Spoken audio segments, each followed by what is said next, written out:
Yo les amis, c'est Kazin, j'espère que vous allez bien. Ça, on va le dire parce que j'ai besoin d'un petit peu de place.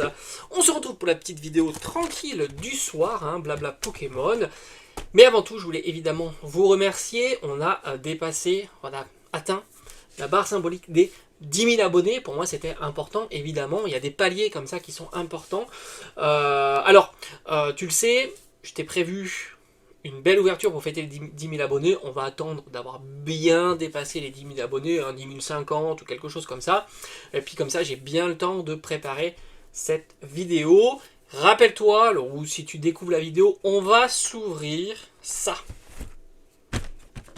Voilà. Je me suis dit, c'était une bonne occasion. J'en ai, alors pas de panique, c'est un coffret que j'ai, parce que c'est vrai que c'est un coffret qui est relativement cher. Moi, je dirais que si demain je voulais le vendre assez rapidement et pas mettre 6 mois pour le vendre, je pense que c'est un coffret raisonnablement 300-350 euros en scellé. Il n'a pas spécialement de défauts, mais dis-toi que des coffrets comme ça ont toujours des défauts, parce que le scellage a tendance à gondoler et abîmer le coffret. Voilà, ça c'est des défauts, on va dire, classiques que tu peux retrouver. C'est normal, les coffrets sont scellés un peu à l'arrache, et c'est vrai que tu as souvent ce genre de défaut. Là c'est un petit peu creusé, enfin voilà, c'est classique. Ne crois pas que le coffret il a des défauts parce que je l'ai maltraité. Non, il est comme ça d'origine. Alors, comme j'ai dit, 300-350 euros, c'est à mon avis son prix si je voulais le vendre assez rapidement, et encore. Et encore, parce que je sais qu'il y a beaucoup d'annonces. Alors, ce qui est assez marrant, c'est que c'est un coffret qu'on voyait pas trop souvent dans les sites d'enchères ou en achat immédiat, des choses comme ça. Et c'est vrai qu'il y en a eu pas mal en ce moment, parce qu'il y a évidemment, tu sais pourquoi, à mon avis, je spécule peut-être, c'est qu'il y a eu une grosse vente à, je crois que c'était 500 euros. Mais ça, c'est pas étonnant, parce qu'il suffit qu'il y ait une personne, il suffit qu'il y ait qu'une annonce, et qu'il y a un collectionneur qui le veut à tout prix dans sa collection et qui a le budget, il va pouvoir l'acheter. Et du coup, en voyant ça, ceux qui l'ont gardé au chaud, le mettre en vente, et puis tu t'aperçois que ça te met des annonces, et du coup ça fait diminuer le prix du coffret. C'est logique, tout simplement parce que une vente ne fait pas un prix, évidemment. C'est plusieurs ventes qui font un prix, ou alors tout simplement prendre la température quand il est mis en enchère. Moi je pense que raisonnablement 300-350 euros, c'est grosso modo ce qu'il vaut. Si je voulais le vendre rapidement, évidemment on va pas le vendre nous, on va l'ouvrir, tu l'as compris. Déjà parce que principalement tu as ici si tu prends les 4 cartes promo, tu as pas loin de, on va dire les 3 là, t'es facilement à entre 100 et 150 euros. Tu rajoutes la jumbo, même si elle n'est pas hyper prisée, tu rajoutes quand même 20 ou 30 euros à mon avis. Donc on est entre 150 et 200 euros. Tu rajoutes les 20 euros par booster, parce que c'est à peu près le prix, une ETB c'est grosso modo 200-250 euros. Donc voilà, ça te fait un coffret qui tourne aux alentours de 300 euros, je pense, assez facilement par rapport à ce qu'il y a à l'intérieur. Tu rajoutes le scellage, tu rajoutes le fait que, il est non trié, non pesé, les boosters sont non triés, non pesés, et ça fait grosso modo ça. Et je le trouve assez intéressant en ouverture, parce que, au moins, tu n'es pas guidé 100% par l'aléatoire de tes boosters. Ça veut dire que si tu ouvres un coffret comme ça, si ici tu te fais climatiser, mais bien comme il faut, tu auras encore 150 euros, 200 euros, donc tu amortis pas mal. Sans compter que moi, pas de panique, c'est un coffret que j'ai acheté Day One, 50 euros. Voilà. Donc autant te dire que je suis plutôt serein sur cette ouverture là, même si je te cache pas que une belle full art shiny me ferait grandement plaisir. Puis j'en ai 3 autres dans la collection. Alors je te dis pas que les 3 vont rester dans la collection, mais là ça sera pour une autre histoire. Là on est à 10 000 abonnés, je suis super content. C'est super content. Maintenant j'ai envie de te dire l'objectif. Quand tu passes la barre des 10 000, en fait, on fait de 10, enfin pas de 10 en 10, de x10 en x10, donc on a fait 1000, il y a très très très longtemps. C'était très cool, je me rappelle, on avait fait une grosse ouverture, c'était pendant Ténèbres Embrasées. On avait fait une grosse ouverture Ténèbres Embrasées. Rappelle-toi, j'avais acheté beaucoup de duo packs. Maintenant, on va fêter les 10 000, donc on a mis du temps quand même, c'est long, c'est comme ça. Et maintenant, si tu fais x10, objectif 100 000. Bon, je te cache pas que 100 000 à ce rythme-là, ça risque d'être très très compliqué, mais on ne sait jamais. À un certain moment, peut-être que je pourrais prendre plus d'abonnés par mois. On verra comment ça va évoluer. On est dans le blabla Pokémon et on va discuter. Alors on va discuter, pas vraiment discuter. Je vais te partager un petit peu parce que c'est vrai que il y a un paramètre que, en fait, je suis pas un grand spectateur à la base des box break et des ouvertures. C'est vrai que je regarde pas très souvent le type d'ouverture, et encore moins, on va dire, à la limite, quelques ouvertures, de temps en temps, ou des box break sur des, sur YouTube ou sur d'autres plateformes comme ça, pourquoi pas. Mais c'est vrai que je regarde rarement sur vraiment les plateformes dédiées, hein, qui sont sorties là, il n'y a pas très très longtemps. Enfin, en tous les cas, ils sont plus populaires il n'y a pas très très longtemps. Et c'est vrai que sur ces plateformes-là, j'ai moins l'habitude d'y aller. Et là, depuis quelques temps, bah, j'y vais un petit peu régulièrement, et ça me permet un petit peu justement de prendre la température sur cette tendance qu'il y a. Et c'est vrai que tu t'aperçois que les boosters sont vendus souvent. Alors évidemment, ça dépend quelle est la personne qui organise ce genre d'événement, etc. Mais c'est vrai que alors, ça peut être vraiment énorme, hein, le prix des boosters. Même sur des séries hyper classiques, c'est ça qui est assez marrant. C'est que même sur des séries où tu pourrais trouver, on va dire en boutique, le booster à 5 €, voire même peut-être moins, hein, quand tu sais que tu peux avoir certaines promotions, ou si tu anticipes un petit peu, et voir les boosters partir, on va dire, en grosso modo, 2 à 3 fois plus, voire même encore plus, hein. Il y a des séries, si tu prends par exemple des séries comme Evolution Céleste, alors que Evolution Céleste, ok, si tu ouvres une display, les displays sont chers, mais rappelle-toi qu'on avait quand même eu les duo packs, et je suis... Autant j'ai envie de te dire, je pense que beaucoup ont mis de côté ce genre d'item pour justement pouvoir préparer le genre d'event sur différents box break. Moi je pense que vraiment, et tu verras que dans les années à venir, tu auras du EV1, EV2, EV3, puisque bah, maintenant tu peux trouver du EV1, EV2, EV3, peut-être à pas très très cher. Hein. Tu as des displays à 140 €, alors je sais pas combien ça fait le prix du booster, mais ça reste plutôt raisonnable. Et si ça veut, beaucoup de personnes projettent ce genre d'événement, parce que bah, voilà, ce sont des gens ce sont des professionnels, hein, qui proposent ce genre d'event et ce genre d'animation. Parce que c'est vrai que c'est plus un jeu. Et c'est vrai que du coup, moi je me dis, bah, je vais regarder un petit peu, ça permet de prendre la température sur ça. Et ça, c'est vrai que beaucoup m'en parlent, que ça a tendance à faire augmenter le prix du CD. Et c'est vrai. Et c'est vrai parce que, par exemple, moi je serais pas surpris, si tu veux, je donnais un petit peu mon sentiment, hein, sur tout ça. Par exemple, en ce moment, qu'est-ce que tu t'aperçois? Tu t'aperçois que certaines séries épée bouclier ont tendance à un petit peu augmenter. Et moi j'ai envie de te dire, je me demande si cette augmentation elle n'est pas due aussi parce que justement en anticipation, parce qu'il est plus judicieux d'anticiper, hein. Si tu veux, imagine-toi, tu organises ce genre de box break ou des choses comme ça. Tu te dis, j'ai mon calendrier de box break, mais tu sais très bien comment ça fonctionne, Pokémon. Qu'est-ce qui est difficile avec Pokémon, c'est de trouver des items qui sont plus en prix retail, en prix boutique, voilà, hashtag. Donc forcément, toi, qu'est-ce que tu fais? Si tu fais des événements, tu vas mettre sous le coude quelques items. Et tu vas te poser la question de savoir, bon alors par exemple, les séries XY, ça devient compliqué. C'est très très cher et du coup c'est compliqué. Après tu as les séries Soleil Lune. Alors il y a quelques séries Soleil Lune qui restent peut-être encore bon marché, qui pourraient participer à des box break. Après tu montes comme ça. T'as Épée Bouclier. Bah, Épée Bouclier, t'as déjà pas mal de séries qui ont bien progressé, hein. Tu prends Voltage Éclatant, c'est pas facile à trouver. Alors des displays, c'est quand même très très cher. Même le booster seul, sorti de coffret ou que sais-je, recyclé, parce que t'as eu quand même du Voltage Éclatant. Je crois qu'il y a même eu du Voltage Éclatant il n'y a pas si longtemps avec des hyperboles. Mais je suis pas trop sûr, puisque moi, c'est vrai que les hyperboles, j'en ai pas ouvert beaucoup. J'en ai pas ouvert du tout d'ailleurs. J'étais resté sur le Duopack. Pour moi, le Duopack, c'était une régalade. 10 €, 9,50 € chez la Fnac. Avec un EV2 que j'adore. Moi je te dis, un EV2 j'adore. Je sais pas pourquoi, c'est une série que j'aime beaucoup. Alors ça veut pas dire que ça va progresser plus tard. Attention, loin de là, c'est pas du tout ce que je dis. Mais j'adore cette série. C'est vraiment une série que j'adore. Et tu avais évidemment Évolution Céleste. Donc tu avais un duo pack qui au final n'était pas si compliqué à trouver. Je pense que j'aurais pu acheter, allez, si j'avais été vraiment à chercher les duo packs un petit peu partout dans les boutiques, etc. Je pense que j'aurais pu en acheter une centaine ou 200 sans trop de difficulté en faisant juste les petites boutiques autour de chez moi. J'ai quelques King Jouets, j'ai quelques jouets club, Cultura, Fnac. Maintenant, c'est assez fou parce que maintenant, t'as pas besoin de faire trop de kilomètres pour trouver énormément de boutiques qui sont en concurrence, hein. Moi, mon jouet club est à côté de King Jouet, qui est à côté de Cultura, qui est à côté de Fnac. Enfin, c'est assez marrant. de voir qu'au final, tu as un circuit comme ça, et dans un petit périmètre, tu peux trouver énormément de boutiques. Moi, je pense que vraiment, tu vois, tu dis, bon, voilà, par exemple, Evo Céleste, ça c'est cool, tu achètes tes petits duos packs, nickel, et tu peux projeter un event dans 6 mois, 1 an, où ce sera peut-être plus compliqué de trouver du Evo Céleste. Sans compter qu'Evo Céleste, tu le trouvais où aussi? Rappelle-toi, 2 boosters dans les Hyperballs.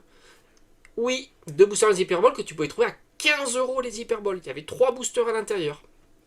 Hyper intéressant, je crois que c'était même du Star étincelante à l'intérieur. Donc tu vois, tu t'aperçois que tu as des potentiels comme ça pour des events. Donc du coup, moi je regarde ce genre d'event et je vois un petit peu, ça permet de voir un petit peu la progression. Parce que le C progresse beaucoup en ce moment.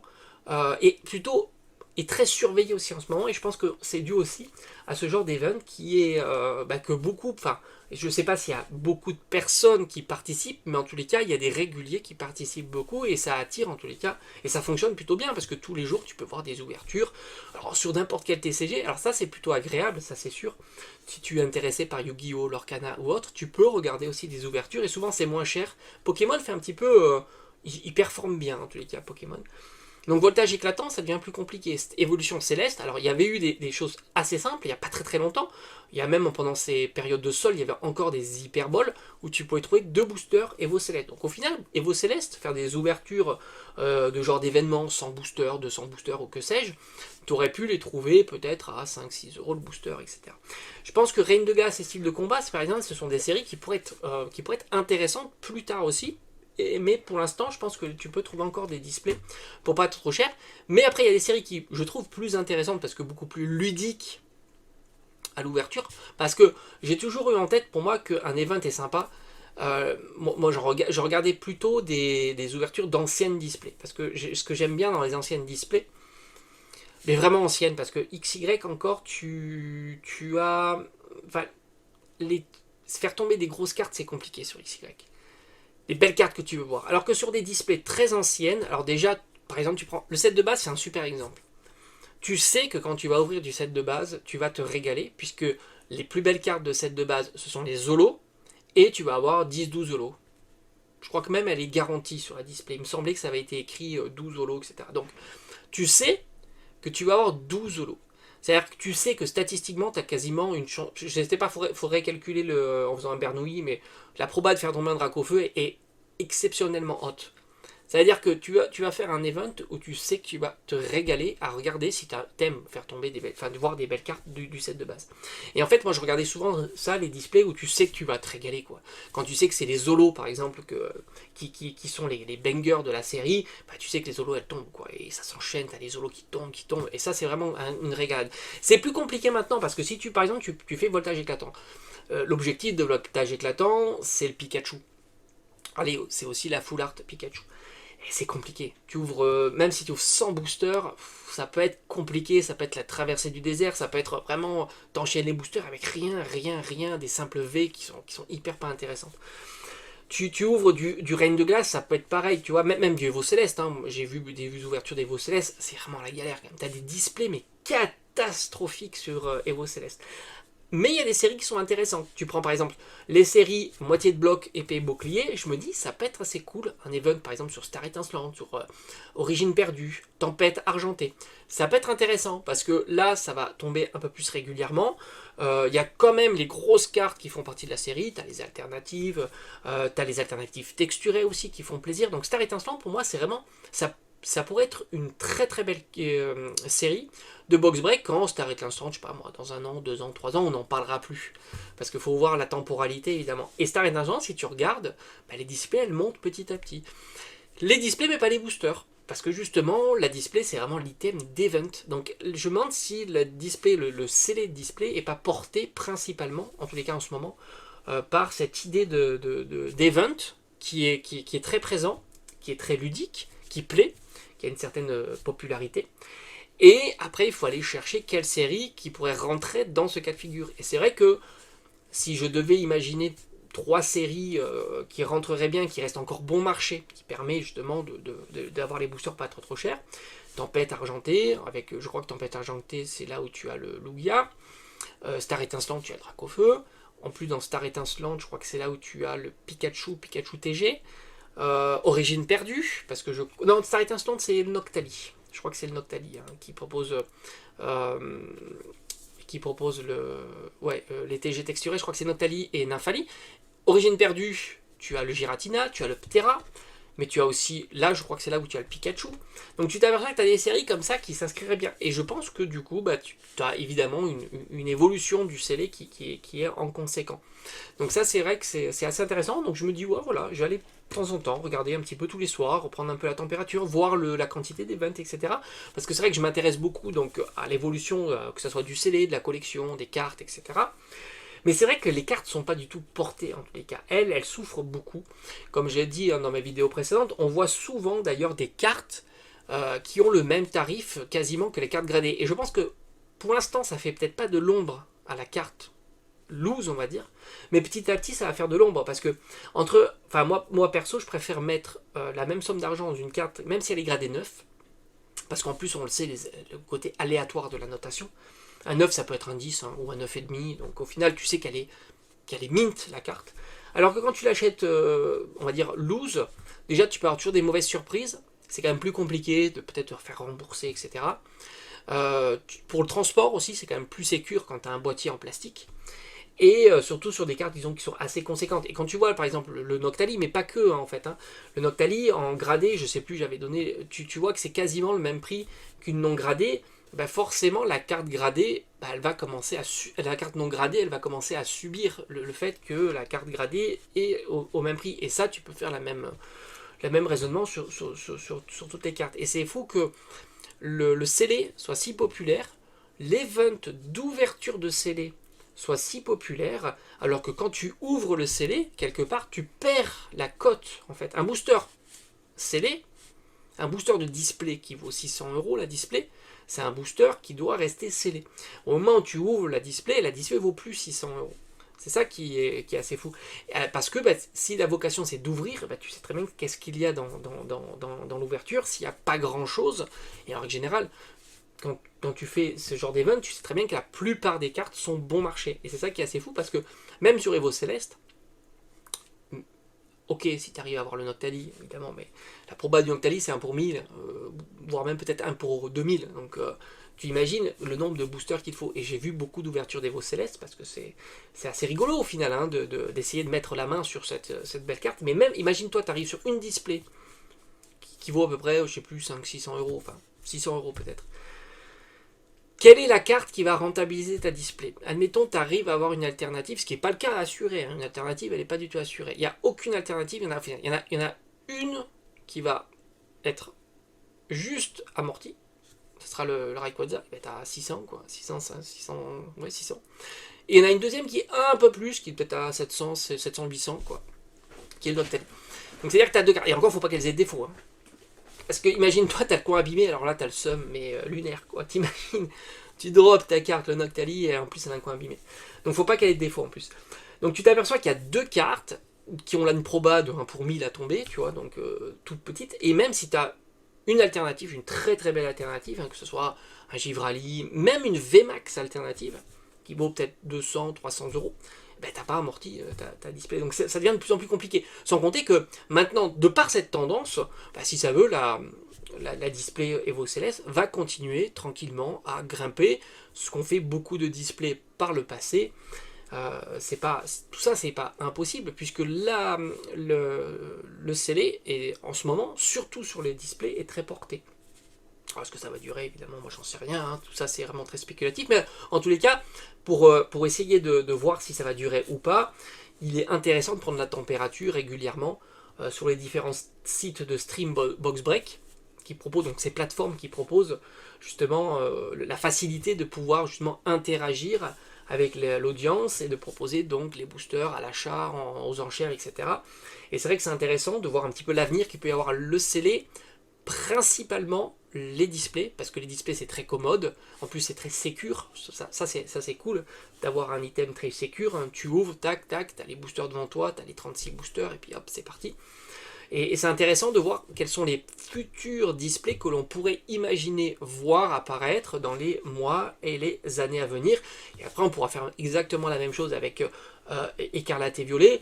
Pour l'instant, Écarlate et Violet, c'est pas une série très portée, hein, très motrice, mais pour l'instant, tu prends Faille Paradox par exemple, il y a des cartes quand même qui sont assez chères. Alors, j'ai pas été voir les codes de Faille Paradox, il y a longtemps que j'ai pas été regarder.